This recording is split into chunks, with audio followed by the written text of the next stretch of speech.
ശ്രുതി Samuel. അതെ, ഞാൻ Meera Mohandas, ASP. ഇത് SP നന്ദകുമാർ. Hello sir. ഞങ്ങൾക്ക് ഭർത്താവിനെ അറിയാം, ഇദ്ദേഹത്തിന് ശ്രുതിയുടെ ഫാദറിനെ. ഞങ്ങൾ വന്നത് ഒരു വിവരം അറിയാനാ. ഒരു കിരണിനെ അറിയോ? ഒരു ഫിറ്റ്നസ് സെന്റർ നടത്തുന്ന. അറിയാം. എങ്ങനെ അറിയാം? എൻ്റെ കൂടെ കോളേജിൽ പഠിച്ചതാ. ഈ അടുത്തെങ്ങാനും നിങ്ങൾ തമ്മിൽ കണ്ടിരുന്നോ? ഒരു ദിവസം ടൗണിൽ വെച്ച് കണ്ടിരുന്നു. എന്നായിരുന്നു അത്? ഒരു 2 ആഴ്ചക്ക് മുന്നേ. എവിടെ വെച്ച്? സെന്റ് മേരീസ് സ്കൂളിന്റെ അടുത്ത് വെച്ച്. എത്ര മണിക്ക്? രാവിലെ ഒരു 11 മണിയൊക്കെ ആയപ്പോ. പിന്നീട് അയാളെ ഫോണിൽ വിളിച്ചോ? ഇല്ല. Please come. ആദ്യം നിങ്ങൾ അയാളെ വിളിക്കുകയായിരുന്നോ അതോ അയാൾ നിങ്ങളെ വിളിക്കുകയായിരുന്നോ? ഞാൻ അങ്ങോട്ട് വിളിക്കുമായിരുന്നു. എന്താണ് സംസാരിച്ചത്? കോളേജിലെ പഴയ കാര്യങ്ങളൊക്കെ. എത്ര തവണ വിളിച്ചു? കൃത്യമായിട്ട് ഓർമ്മയില്ല, ഒരു 5-6 പ്രാവശ്യം. ഏറ്റവും ഒടുവിൽ എന്നാ സംസാരിച്ചു? അതാ ഫോണിൽ നോക്കി അറിയാലോ. വേണ്ട, 13-ാം തീയതി ബുധനാഴ്ച. ആ സമയത്ത് അയാൾ എവിടെയെങ്കിലും പോകുന്നതായി പറഞ്ഞിരുന്നോ? ഇല്ല. എന്താ സർ? കഴിഞ്ഞ 18-ാം തീയതിക്ക് ശേഷം അയാളെ കാണാനില്ല. He's missing. നിങ്ങൾ ഫ്രണ്ട്സിനോട് എന്തെങ്കിലും പറഞ്ഞിരുന്നോ എന്നറിയാനാ ഞങ്ങൾ വന്നത്. No sir. അയാൾ ഇനി വിളിച്ചാ ഞങ്ങളെ അറിയിക്കണം. അറിയിക്കും സർ. നിങ്ങൾ അയാളെ കണ്ട കാര്യം നിങ്ങളുടെ ഭർത്താവിനറിയോ? നോ. അതെന്താ പറയാഞ്ഞേ? ഒരു ക്ലാസ്മേറ്റിനോട് സംസാരിച്ചത്, പ്രത്യേകിച്ച് എന്ത് പറയാനാ? സൗഹൃദത്തിൽ കൂടുതലായ ഒരു ബന്ധം നിങ്ങൾ തമ്മിലുണ്ടായിരുന്നോ? ഇല്ല സർ. ഈ കിരണിനെ കുറിച്ച് കൂടുതൽ എന്തെങ്കിലും പറയാനുണ്ടോ? നോ. ഇതെന്റെ വിസിറ്റിംഗ് കാർഡ്. ഒന്നുകൂടി ആലോചിച്ച് നോക്കുമ്പോൾ കൂടുതൽ എന്തെങ്കിലും പറയണമെന്ന് തോന്നിയാൽ എന്നെ വിളിക്കാൻ മടിക്കണ്ട.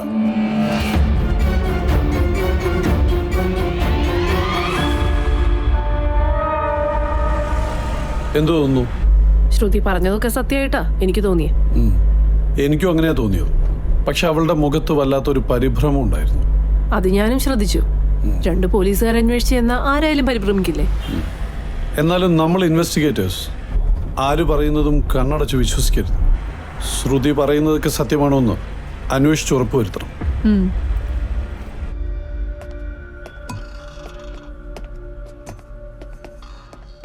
റോണിഷയല്ലേ? അതെ, ഞാനാ വിളിച്ചേ. ഓ ഇരിക്കൂ. No thanks. ഇത് ഫിനാൻസ് കമ്പനിയല്ലേ? അതെ, ഞാനിവിടുത്തെ അഡ്മിനിസ്ട്രേറ്ററാ. ഗുഡ്. ഞാൻ മീര മോഹൻദാസ്, ASP. ഇദ്ദേഹം SP നന്ദകുമാർ. ഫോൺ ചെയ്തപ്പോൾ പറഞ്ഞില്ലല്ലോ പോലീസാണെന്ന്. പേടിക്കണ്ട, ഞങ്ങൾ വന്ന ഒരു വിവരം അറിയാനാ. നിങ്ങളൊരു ക്ലാസ്മേറ്റ് ഇല്ലേ, ഒരു കിരൺ? കഴിഞ്ഞ 2 ആഴ്ച അയാളെ കാണാനില്ല. നിങ്ങൾ ഫ്രണ്ട്സിന് എന്തെങ്കിലും അറിയാവോന്ന് അറിയാനാ ഞങ്ങൾ വന്നേ. കോഴ്സ് കഴിഞ്ഞ് പിന്നെ ഞാനവനെ കണ്ടിട്ടില്ല. അവൻ ആളെങ്ങനെയാ? അവൻ കോളേജിൽ സ്റ്റാർ ആയിരുന്നു, വെരി ഹാൻസം. പെൺപിള്ളേർക്കൊക്കെ ഭയങ്കര ക്രേസ് ആയിരുന്നു. അയാൾക്കപ്പോൾ ഒരുപാട് ഗേൾ ഫ്രണ്ട്സ് ഉണ്ടായിരിക്കുമല്ലോ? ഉണ്ടായിരുന്നു, പക്ഷെ ഞാനോ കൂട്ടത്തില്ല കേട്ടോ. അതെന്താ? അയാളുടെ പെരുമാറ്റം നല്ലതാണേലും സ്വഭാവം നന്നായിട്ട് തോന്നിയില്ല. എന്ന് വെച്ചാ? ആരോടും ആത്മാർത്ഥതയില്ല. അടുക്കുന്നവരെല്ലാം ഏതെങ്കിലും രീതിയിൽ മുതലെടുക്കും. ഏതോ ഗേൾ ഫ്രണ്ടിനെയും കൊണ്ട് അയാൾ നാട് വിട്ടെന്ന് കേട്ടല്ലോ. അതിനുള്ള സെൻസിറ്റിവിറ്റി എന്തായാലും അവനില്ല. അയാൾക്ക് അടുപ്പമുള്ള ഒരു കുട്ടി ഉണ്ടായിരുന്നില്ലേ, ഒരു ശ്രുതി സാമുവൽ? അവളോട് ഭയങ്കര സിൻസിയർ ആയിരുന്നില്ലേ? ഞങ്ങൾ അങ്ങനെയാ കേട്ടത്. അങ്ങനെയാ ശ്രുതിയും വിചാരിച്ചേ. പക്ഷെ അവസാനം അവൾക്ക് കാര്യം മനസ്സിലായി. അന്നേരം അവള് വഴക്കിട്ട് പിരിഞ്ഞേ. എന്തായിരുന്നു കാരണം? അതറിയില്ല. സ്റ്റഡി ലീവിന്റെ സമയത്തായിരുന്നു അത്. അതുവരെ വലിയ അടുപ്പമായിരുന്നു. അവര് ശരിക്കും ലവേഴ്സ് ആയിരുന്നു. കോളേജിൽ എല്ലാവർക്കും അറിയുന്ന കാര്യാ. ഈ ശ്രുതി ആളെങ്ങനെയാ? അവള് നല്ല കുട്ടിയാ. എന്ത് വലിയ പണക്കാരന്റെ മോളാ. അതിന്റെ ഒരു അഹങ്കാരവും ഇല്ല. അതേ പിന്നെ നിങ്ങൾ ശ്രുതിയോട് സംസാരിച്ചിട്ടില്ല? പിന്നെ എക്സാം അല്ലായിരുന്നോ? കോഴ്സ് കഴിഞ്ഞപ്പോ തന്നെ അവളൊരു ഡോക്ടറിനെ കല്യാണം കഴിച്ചു. കല്യാണത്തിന് പോയിരുന്നോ? കല്യാണത്തിന് കിരൺ വന്നിരുന്നോ? ഇല്ല, ഞങ്ങളുടെ ക്ലാസ്സിൽ നിന്ന് അവനെ മാത്രം കല്യാണത്തിന് വിളിക്കാതിരുന്നേ. അവന്റെ പേര് കേൾക്കുന്നത് പോലും അവൾക്ക് വെറുപ്പായിരുന്നു.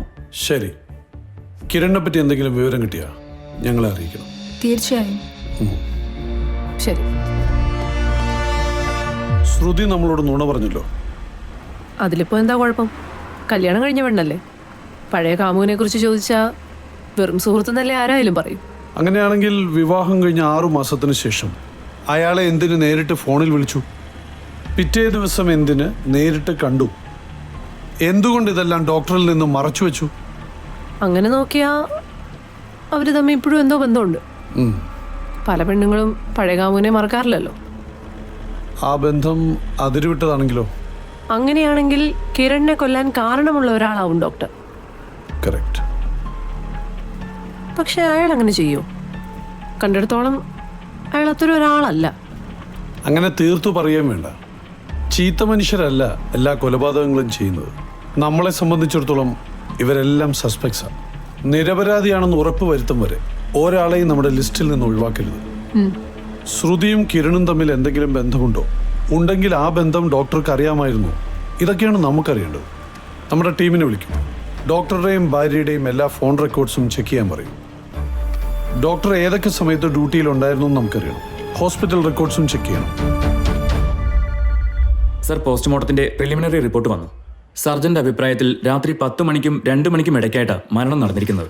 ആ സമയത്ത് ഡോക്ടർ എവിടെയായിരുന്നു എന്ന് നമുക്കറിയണം. അത് അന്വേഷിച്ചോ? സർ, കൊല നടന്ന ദിവസം, അതായത് 18-ാം തീയതി തിങ്കളാഴ്ച വൈകിട്ട് 5 മണി മുതൽ പിറ്റേന്ന് രാവിലെ 8 മണി വരെ ഡോക്ടർ ആശുപത്രിയിൽ ഡ്യൂട്ടിയിൽ ഉണ്ടായിരുന്നില്ല. അത് ഞാൻ കൺഫേം ചെയ്തു. ഡ്യൂട്ടി കഴിഞ്ഞാൽ പിന്നെ ഡോക്ടർ പോകാൻ സാധ്യതയുള്ള റൈഫിൾ ക്ലബ്ബിലാണ്. അന്നേ ദിവസം ഡോക്ടർ അവിടെയും ചെന്നിട്ടില്ല. അത് മാത്രമല്ല സർ, അദ്ദേഹം ബാസ്കറ്റ്ബോൾ കളിക്കാനും ചെന്നിട്ടില്ല. Let's have a coffee. ഫോണിന്റെ ടവർ ലൊക്കേഷൻ നോക്കിയോ? അന്ന് രാത്രി 8 മണി മുതൽ പിറ്റേന്ന് രാവിലെ 6 മണി വരെ ഡോക്ടറുടെ സെൽഫോൺ സ്വിച്ച് ഓഫ് ആയിരുന്നു. അതുകൊണ്ട് ടവർ ലൊക്കേഷൻ അറിയാൻ പറ്റില്ല. സർ, ധാരാളം രോഗികളുള്ള ഒരു ഡോക്ടർ ഇത്രയും സമയം സെൽഫോൺ അങ്ങനെ ഓഫാക്കി വെക്കൂ? അത് തന്നെ സംശയകരമല്ലേ? That's right. അത് മാത്രമല്ല, കഴിഞ്ഞ മാസം ഒരൊറ്റ ലീവ് പോലും എടുക്കാത്ത ആളാണ് ഡോക്ടർ അരുൺ. പക്ഷെ ഭാര്യ കാമുകനെ കാണാൻ പോയ ദിവസം കൃത്യമായി ഡോക്ടർ ലീവ് എടുത്തു. അത് ഭാര്യയ്ക്ക് അറിയാമായിരുന്നു എന്നതാണ് ഏറ്റവും പ്രധാനം. എനിക്ക് തോന്നുന്നത് ഡോക്ടറുടെ ഭാര്യ ഒന്നുകൂടെ ചോദ്യം ചെയ്യണം. യെസ്.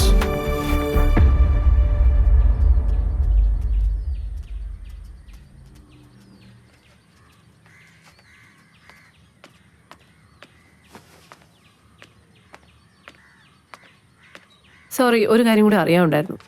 കഴിഞ്ഞ 15-ാം തീയതിയും 16-ാം തീയതിയും ഡോക്ടർ ലീവ് എടുത്തിരുന്നോ? എന്തിനായിരുന്നു? ചെന്നൈക്ക് പോവാൻ. ഡോക്ടർ എന്തിനാ ചെന്നൈക്ക് പോയത്? അവിടെ US കോൺസുലേറ്റിൽ പോയത്. ഡോക്ടറിന് USA പോസ്റ്റ് ഗ്രാജുവേഷൻ എടുക്കണമെന്ന താല്പര്യം. സ്കോളർഷിപ്പിൻ്റെ ഡോക്യുമെന്റ്സ് കളക്ട് ചെയ്യാൻ പോയതാ. കഴിഞ്ഞ 18-ാം തീയതി രാത്രി നിങ്ങളുടെ ഭർത്താവ് എവിടെയായിരുന്നു? അതായത് ചെന്നൈയിൽ നിന്ന് തിരിച്ചു വന്നതിന്റെ പിറ്റേ ദിവസം രാത്രി. ആലോചിച്ച് പറഞ്ഞാൽ മതി. അന്ന് വൈകുന്നേരം പതിവ് പോലെ ബാസ്കറ്റ് ബോൾ കളിക്കാൻ പോയിരുന്നു. പിന്നീട് ഫ്രണ്ട്സിനെ കാണാൻ പോകുന്നാ പറഞ്ഞത്. ഏത് ഫ്രണ്ട്സ്? അത് ചോദിച്ചില്ല. എന്നിട്ട് എപ്പോഴാ തിരിച്ചു വന്നേ? അതറിയില്ല, ഞാൻ ഉറങ്ങിയിരുന്നു. അപ്പോ ഡോർ ആരാ തുറന്നു കൊടുത്തേ? ഒരു കീ എപ്പോഴും ഡോക്ടറിൻ്റെ കയ്യിലുണ്ടാവും. നിങ്ങൾ കിരണിനെ കാണാൻ പോയ ദിവസം ഡോക്ടർ ലീവ് ആയിരുന്നില്ലേ? അല്ല, ജോലിക്ക് പോയിരുന്നു. ഉറപ്പാണോ? അതെ. ശരി.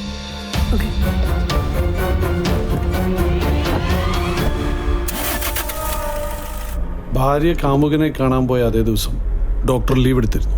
പക്ഷെ ആ കാര്യം ഭാര്യയോട് പറഞ്ഞിട്ടുമില്ല. അപ്പം അതിൻ്റെ അർത്ഥം ഭാര്യയുടെ അഫെയറിനെ പറ്റി ഡോക്ടർക്ക് അറിയാമായിരുന്നു എന്നല്ലേ? അതുപോലെ കൊല നടന്ന ദിവസം ഡോക്ടർ എവിടെയായിരുന്നെന്ന് ആർക്കും അറിയില്ല. ഇതൊക്കെ വെച്ച് നോക്കുമ്പോൾ ഡോക്ടറെ ഈ കേസിൽ സംശയിച്ചേ പറ്റൂ. മാത്രമല്ല, കൊലകളെക്കുറിച്ച് നമ്മൾ തയ്യാറാക്കിയ ക്യാരക്ടർ പ്രൊഫൈൽ ഓരോന്നായി ഒത്തുവന്നുകൊണ്ടിരിക്കുക. ശവശരീരങ്ങളുമായി ഇടപഴകാൻ ഒട്ടും മടിയില്ലാത്ത ആൾ, ഫോറൻസിക് സയൻസിൽ നല്ല അറിവ്, സമൂഹത്തിൽ ഉന്നത സ്ഥാനം. അങ്ങനെ വരുമ്പോൾ ഡോക്ടറെ തീർച്ചയായും സംശയിക്കാം. പക്ഷെ അവിടെയും ഒരു പ്രശ്നമുണ്ട്. കിരൺ നല്ല കരുത്തനായിരുന്നു. കത്തി ഉപയോഗിച്ചാണ് കൊല നടത്തിയെങ്കിൽ കൊലയാളിയും നല്ല കരുത്തനായിരിക്കണം. പക്ഷെ ഇവിടെ നമ്മുടെ ഡോക്ടർ കിരണിൻ്റെ അത്രയും കരുത്തനല്ലല്ലോ. അങ്ങനെയാണെങ്കിൽ ഡോക്ടർ മറ്റാരെങ്കിലും ഏർപ്പെടുത്തിയിട്ടുണ്ടാവും. അയാളായിരിക്കും യഥാർത്ഥ കൊലയാളി. അങ്ങനെയാണെങ്കിൽ അയാൾക്ക് പേയ്മെന്റ് കൊടുത്തിട്ടുണ്ടാവും. നമുക്ക് ഡോക്ടറുടെ ബാങ്ക് അക്കൗണ്ട് പരിശോധിച്ചാലോ? വേണം. പക്ഷെ അതിനു മുമ്പ് ഡോക്ടർക്ക് എന്താ പറയാനുള്ളതെന്ന് നമുക്കറിയണം.